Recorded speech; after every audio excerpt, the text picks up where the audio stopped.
Hello everyone and welcome back to the show with the Tribute to Mastery. I hope you've all been keeping up with my previous episodes. In today's Bob Ross painting, we're going to be painting an almighty mountain, which he actually does a lot of, but these past few paintings he hasn't done any. So luckily we finally get to try out that technique. Alright, I think we're about ready to get started. So if you're wanting to follow along, please make sure that you're ready. Now the colors that we're going to need today are white, blue, green, brown, red, and yellow. We're going to be mixing them together, making various shades of it. It should go over well. And I've already gone ahead and covered the canvas in a layer of white, so like I said, we should be about good to go. And now what we're going to want to do is we're going to go in with our larger brush and load the bristles full of our blue. I use this nice, almost indigo light blue, and we're just going to go in here with our sky, and we're going to start painting in, like, our sky. And for this specific one, we don't want to fully cover it. We do want to leave some white spots. Obviously not too big, but enough that, it adds some variation and stuff. We want it to come about halfway down. And now using the paint still on the brush, we're going to go in here, and we're just going to use this to clean it off. I'm pretty sure this is going to turn into water, so make sure that there's a decent amount here in the middle. And now, still with the blue, we're going to get a very small amount of brown, and we're just going to go in here and we're adding some streaks into our sky here. It may seem strange adding brown into our sky, but you're just going to have to trust the process, just like I have. Every sky looks different, There's probably somewhere in the world where the sky looks a lot like this. And we're going to add just a little bit more brown because it's kind of hard to see it in the other places. Adds an almost hazy look to it. And again, we can wipe it out on the bottom. A little bit of brown in here too, why not? Sure, you have some water handy or some paint thinner, but I just have some good old water. It's not even fancy water either. It's not any fancy water that's distilled or it was boiled and then it was reformed. It's not mineral water. It's not completely pure water. No, it's just tap water. You know it's tap water because you're able to tap, tap, tap with the brush. Let's do that test. Yep, it's tap water. And once your brush is clean, you're going to get it dirty again by just going back and forth with little crisscross strokes on your canvas here. You just want to do it in nice rows. It doesn't have to be perfect looking, doesn't have to be super consistent, just generally the same area, generally the same shape. You just don't want to go too haywire with it. Doesn't have to be perfect. The whole point of this is that it's not perfect because there's little mistakes everywhere, because symmetry rarely happens in nature. Like, when was the last time you saw two sticks that were exactly the same length and the exact same width and girth when you picked them off the ground? That's probably never happened. It's kind of like snowflakes. No two snowflakes are exactly the same. They're all different. My point is that every sky is different, and so is different painting. And then we go in and we're gonna get rid of our brush marks so that you don't have weird things going on in your sky. But it makes a very effective little sky. Halfway looks like there's some clouds, maybe they're all stretched out, like the fake webs that you get from the Halloween store. Next, using our little palette knife thing here, we're gonna go on our brush and we're gonna get some green and we're gonna mix in some red. We're just gonna mix them. Yes, these two colors are very different, so of course they're gonna become very dark and almost brownish whenever they're done. That's okay. You kind of want it in equal parts, so if it doesn't look quite right, you just gotta add more. Now we're gonna go and really press this into the fabric of the canvas, and we're gonna make a little bit of an up there, and we have the start of an almighty mountain. And we kind of want this to go all the way out here. We actually want it to go all the way across, so we're just gonna do it like that, so that it goes all the way across, just like I said. And see, it's already happening. And now using the paint on the canvas, we're gonna take our dirtier brush here and we're just gonna pull this down. You see the colors on your paint and canvas, they really tell a story. So to make sure it's all going the way that you want it to, you're kind of gonna wanna have to pull it down in a very specific way so that the colors, some will go one way and others will go another. You can even use the sides like this to instantly add some highlights. It's actually pretty cool. And then we're gonna go in here and we're gonna pull it down this way so that these all of a sudden are pushed to the very front. And we can do the same thing on this side. And we want to take some straight brown and then we want to mix in a little bit of white with our palette knife. Want to be kind of marbled. So we're gonna go in here and we're gonna just start dragging this down onto this. Then we're gonna take that same color, mix in a little bit of blue, and we're gonna go here on this side and we're gonna do the same thing. Add some more white in here up top for the highlights. So now we're gonna go in with some white and just a little bit of blue. Mix it together, make a shadowy color. And we're going to just bring that down with our sponge brush. Same thing, we're making a little glacier. We're getting more of that color, mixing some more of it, and we can do the same on this side too. We'll get some more white here and we can just add some more to it, make the glacier a bit more glaciery. As you see, as it gets closer to the other mountainside, it sort of thins out a bit. We can do a bit of that, make it look a little bit less intentional, just a little bit, maybe a little bit of a path type thing. You can go down this way, and we'll add a little bit of blue too. Gonna just go back and forth, getting a bit more of our blue. We can go in here and have the darkest parts be in this crevice here, and we can have it sort of get lighter as it goes out, because that's how shadows work.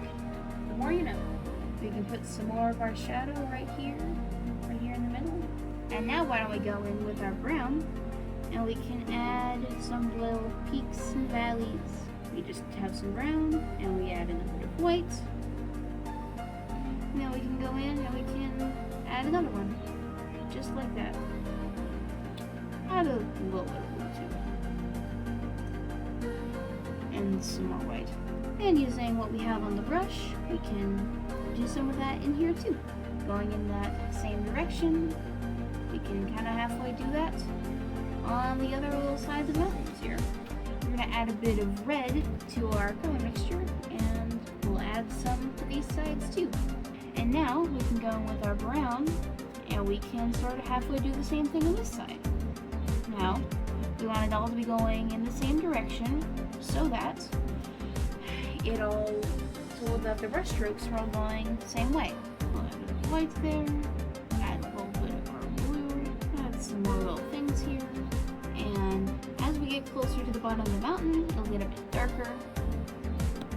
You gotta be very, very precise with some of this. Gotta really show the paint who's boss. Tell it what to do. It's paint. It'll do whatever you tell it to, as long as you know how to tell it what to do. It's kind of like coding in that way. Like, you'll tell it to make you a sandwich, like in coding, and it won't know what to do. And you tell it, meat bread, so it'll take 2 loaves of bread and put a cow in between those 2 loaves of bread.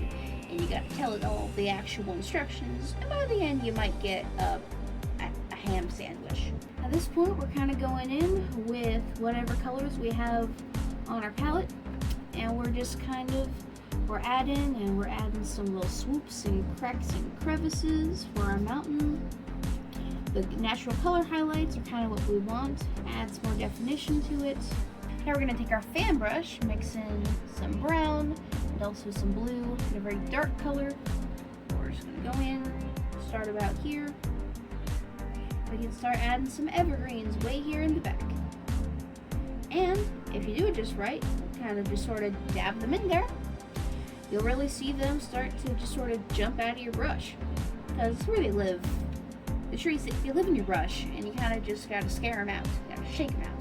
Well, not quite shake them, because then suddenly you've got snow everywhere. If you're using white. Or maybe it's a flash flood, I don't know. And we're gonna have some going in down here too. We'll add a little forest area right in here. Maybe add a little bit of green, because why not?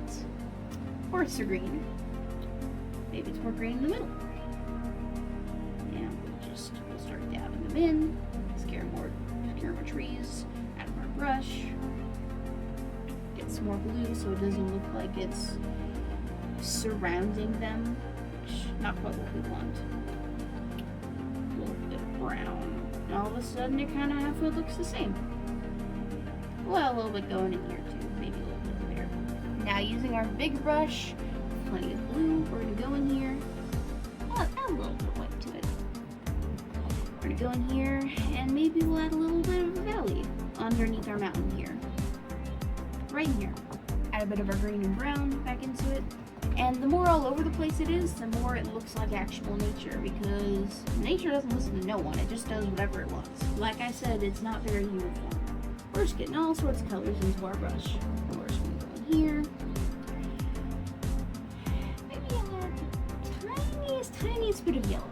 Just the tiniest bit. And we're kind of halfway doing this in layers. And it's coming down this way.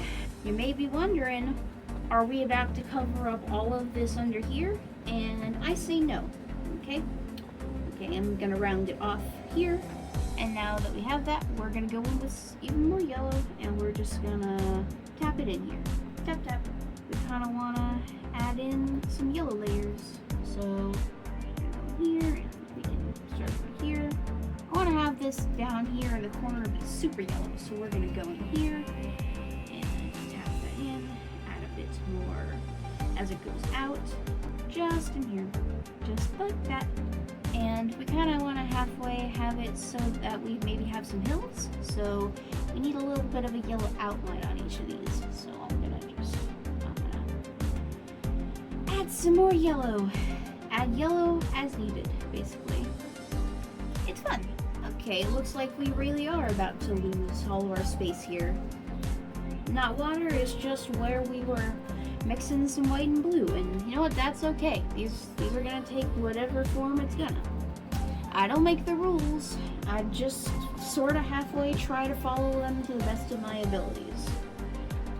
So now we're gonna really load our brush full of green and blue, make it a very dark color.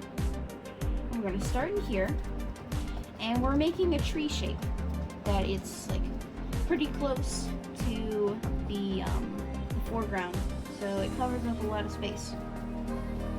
We can have this one really close to the front be Robert. Maybe Robert's taking a selfie, and we can only see part of his face. I think that'd be pretty cool. I'm gonna try to halfway define Robert since he's closer to the camera. So we're gonna add some actual strokes in here as a guideline, and then we're going to go in and we're going to rough it up a bit. Add yellow, maybe we can add a touch of white up here along the tops. We're just going to go in and halfway try to add some more green and blue, make it darker. We'll add a bit of brown to our mixture, why not? We'll add a bit of yellow too, why not? Some yellow to our tree to make it look a bit more realistic. I really do like working with yellow and green. It ends up looking really good and really right and really alive. It's nice. Now maybe we can go in here and halfway cut through our painting. Yeah, just like that. We're gonna do the same thing as we go out this way. And we'll add a little bit to the side here. That way you can go in with a bit of brown, and yeah, we can add some brown to our little guideline that we've made. And because of the way this is done, we can sort of halfway drag this through. Just a few more strokes to this, and we should be about done. Okay, This is actually pretty cool. So what I'm going to do is I'm going to go ahead and I'm going to sign the painting. Okay, that is our newest painting. I think that I'm getting better and better with each one of these. I hope I can expect to see you next time. Alright, this is the painter signing off once again. So long, farewell.